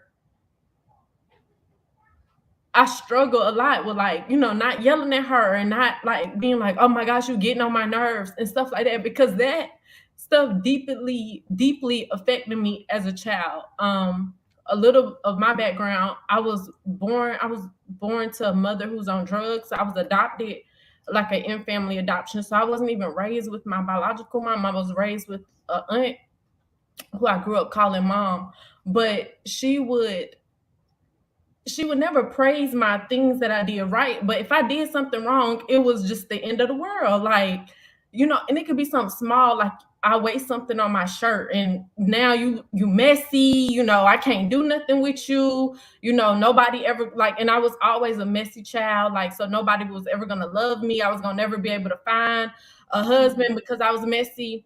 And that really, and I can't think of no other word, but that fucked me up. And I did not realize it until I became an adult and really until I became a mom, because I'm like, I cannot even I perform for love. I just would find myself being extra giving. I find myself questioning my relationships, even with Casey, for example. I have to tell myself Casey loves me, Casey like me, because if I don't have that validation, I'm telling myself nobody loved me, nobody liked me, because I just constantly kept hearing how bad I was, but nothing was ever praised good. And even now as an adult, when stuff is praised good, it's hard for me to receive it for myself. It's hard for me to be like, oh, I'm smart. And I know I'm smart, but it's still it just makes me hide and not want to, share to the world. But one thing that I want to no longer be my burden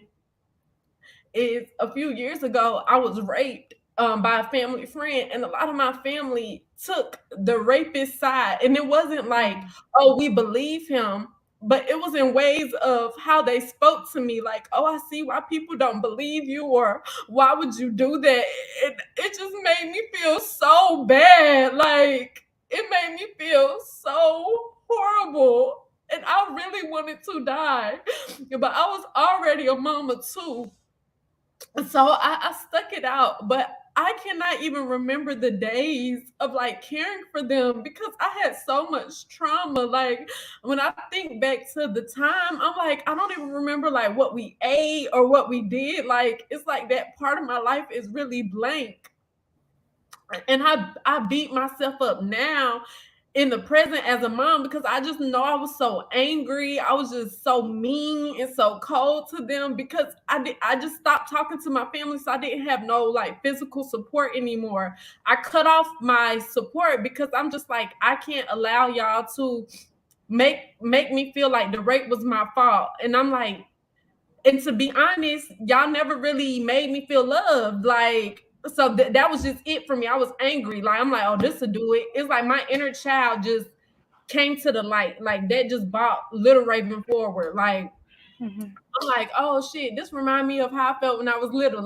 Nobody believed me. I was always doing too much. I'm getting blamed for something that's not even my fault. Nobody's protecting me. And it was my spirit was just protect yourself. And it was a long, long journey. And then, God sent people in my life now who loved me and wrapped me and care for me to get back. But I really want to leave my shame.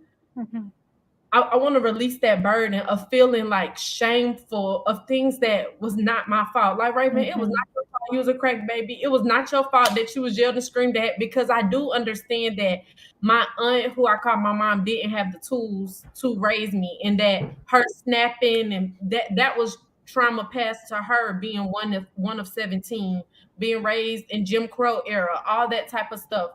But I want to leave the shame I feel of oh, during those days you was a bad mom, and just reflect, because my kids are still young and I'm a really great mom, and just replace it with Raven, you did not have the support then, so you couldn't do your best, but you're doing your best now.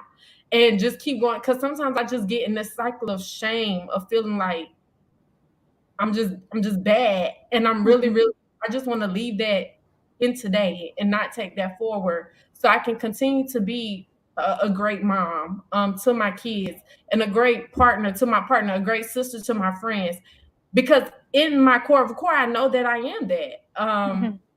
But it's hard for me to believe that sometimes, and it just really makes me, I can't think of another word but shameful. You just want to hide. You don't want nobody to bother you, check on you, because you don't want to be honest.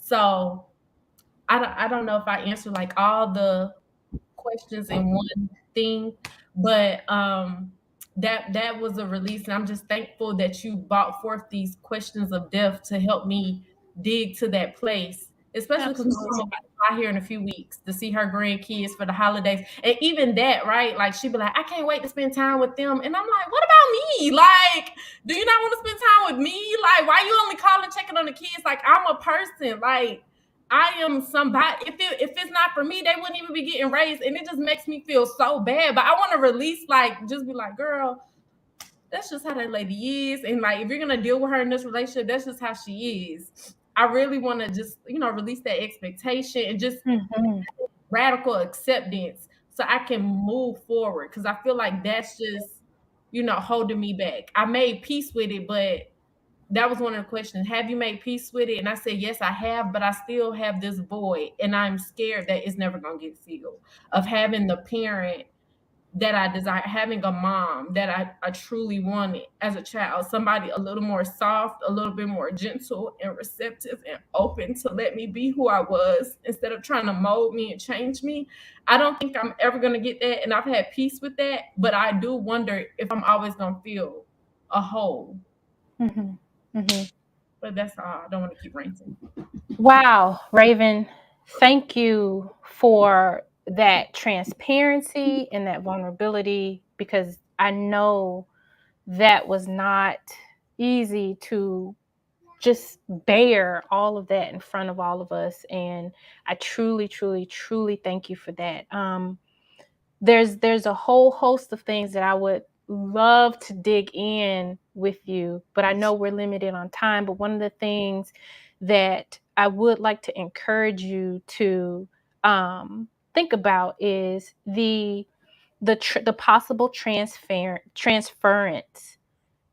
of what you experience, and making sure you resist the urge to silence your daughter's big energy. I know you said that you don't want to do that and you're aware of it. Just be mindful. Look at her in a way as though she's a resource for you, a resource in making you feel happy. So when that big energy comes, it's just like, okay, this is probably the part of life that I never got to experience, but I'm going to allow her to experience. And so that in itself, you can, so some people say you can't live vicariously through your children. There's some things that you can. If you see the happiness in your child and you're like, oh, I wish I could do this as a kid, but she's able to do it. Now, boundaries are everything. Okay. And if she's at a stage where she understands boundaries, make sure they're not they're not tight, because at the end of the day, what happens is when we're kids, we're told we could do every and anything. And then as we start to grow up, we're told, simmer down. And those big, wild dreams are crushed. And then we end up in a state where kind of where we are now is like, gosh, man, I feel so limited. I feel this. And so you don't want to pass that on to her. But also the second thing I wanted to kind of touch on is the expectation of your mom. You're right. You probably will never get her to be who it is that you want her to be. And so looking at it from a perspective of, well, she is who she is. And I know sometimes it's not fair, but understanding that if she's open to communication, it could change. A lot of times we place expectations on people and they don't even know we have these expectations. So we're constantly disappointing ourselves because we're like, they should be doing this, but how do they know they need to do it for us? If you've had these conversations with her and she's still not where, she's still not meeting your needs, then that's something that you will definitely have to process and become more self-confident within yourself. And it was said earlier, I can't pronounce her name. I'm so sorry, Mama.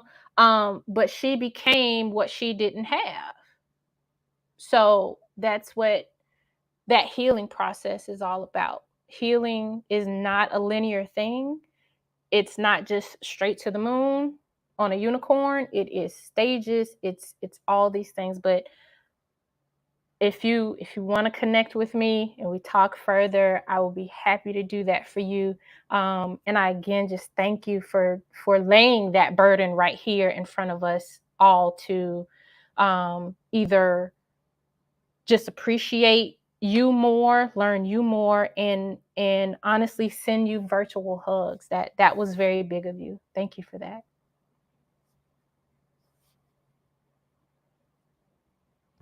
I love Raven to death, y'all. Oh, this girl. Yeah, go ahead now. We'll keep going. Do you need to say anything else? Do you need to decompress? Do you need to, or is there someone else who needs to decompress?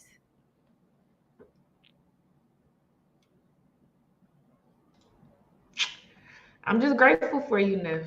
I'm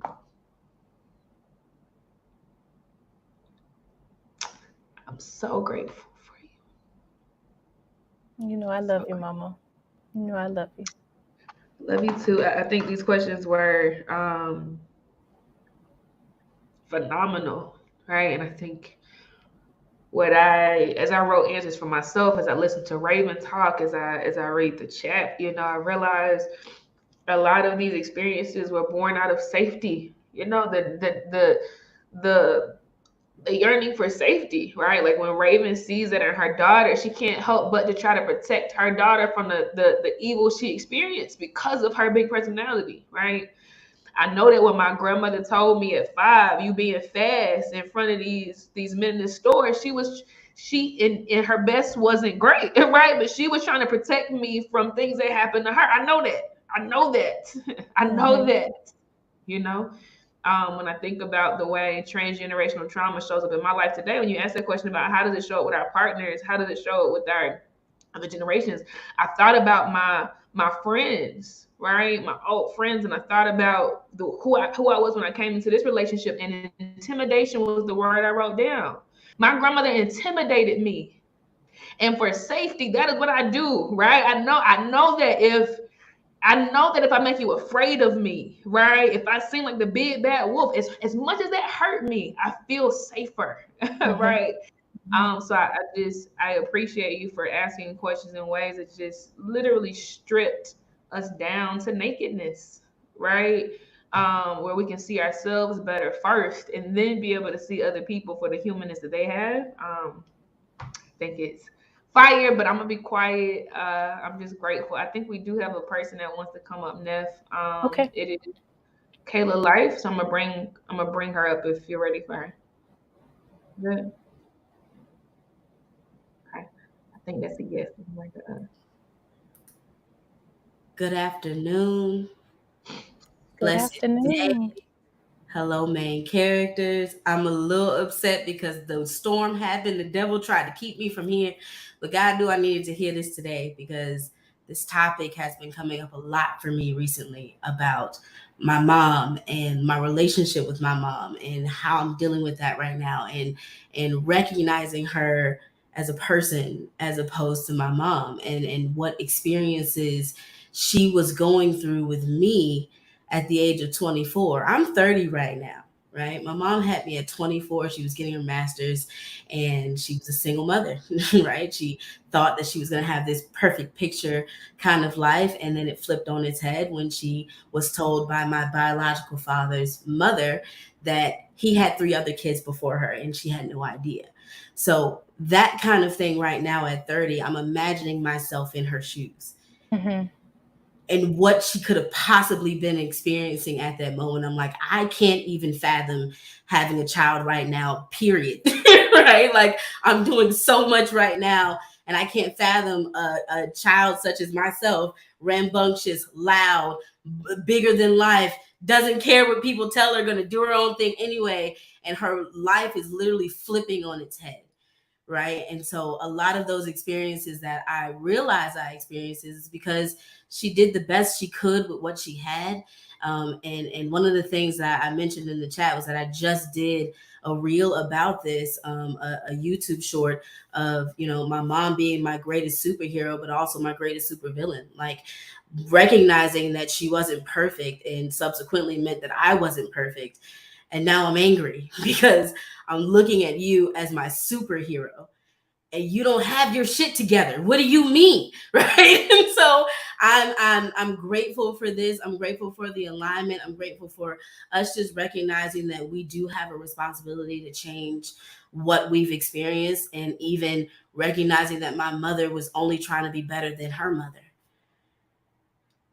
And she was, right? Like, even recognizing what she went through and what she experienced and what her life story looks like.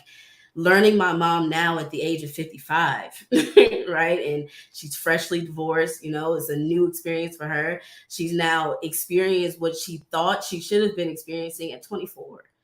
And so I'm experiencing that not just with my mom, but with Crystal. And it's some days it's like, you're all right, you're Crystal today, and that's who we're dealing with. And that's who we're going to talk to. And some days I do have to say, hey, I need my mom today. I need to speak to my mom today. And being okay with having that boundary of, like, right now is not a bestie type of situation. I need to talk to my mama because shit is going left and I need some comfort, right? It's okay to reel her in that way. But I recognize that in my own God gift of communication and relationship building, I also have background in mental health and, all of that kind of thing. It's my responsibility only for my impact. Right. So while I'm in these conversations with her, and listening to her intently, and not because I'm trying to figure out when I'm going to get my next word in, but trying to figure out what it is that she's trying to express to me now in this adult age, and how she's trying to even heal herself. Right. She's in therapy. And so there's things that she wants to share with me that she's never opened up to before, things I've never understood. So it's been impactful. It's been interesting, but I also recognize that similar to Raven, I'm never going to have the relationship that I want with my mom, and I think the added piece of that is that I have 2 younger siblings. My mom is like this with my younger sister.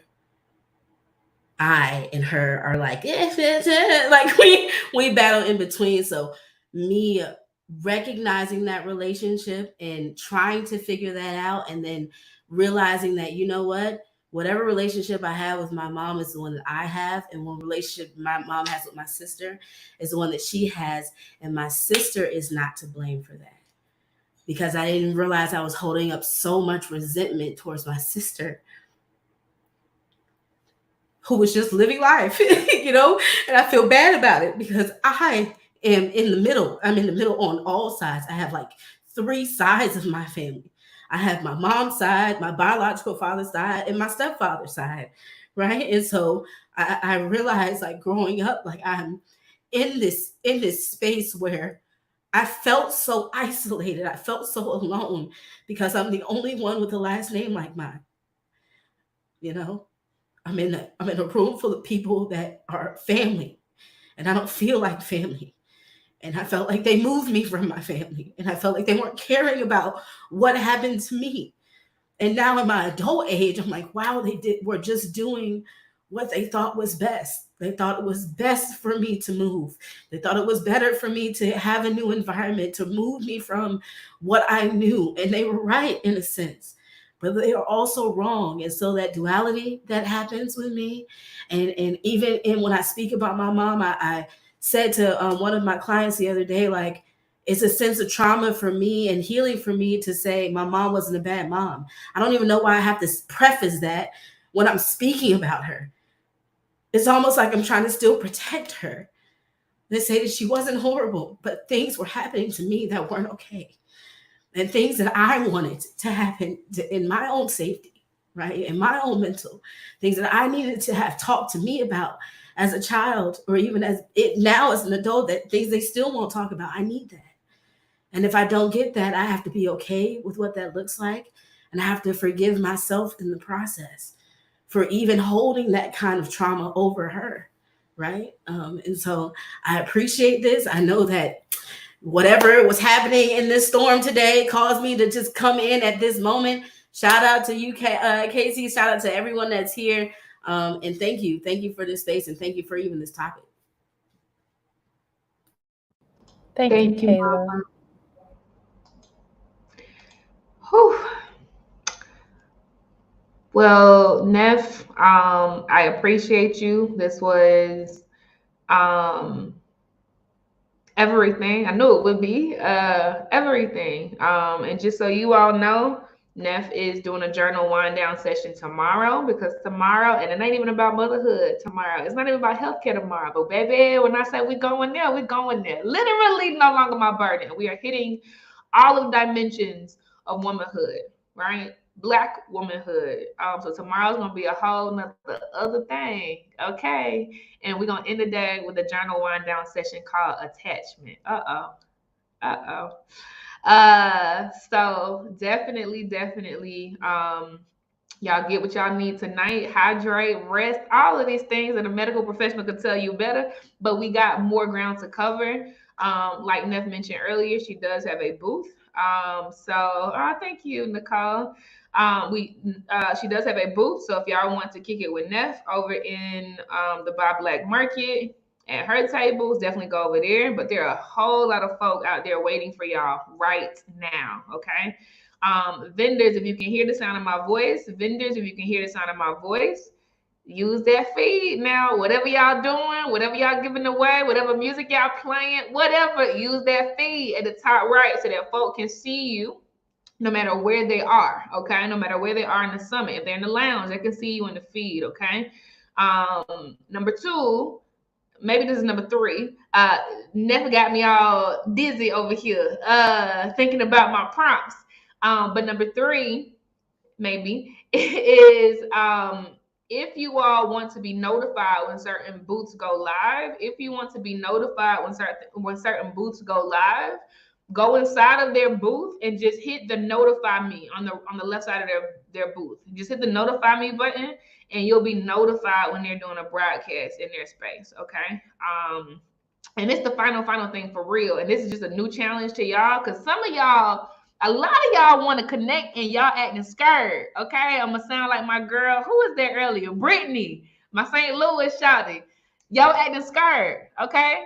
Y'all use the feed too. If you know that you want to talk about such and such at 8:00, drop it in the feed, man. Tell folk to pull up, right?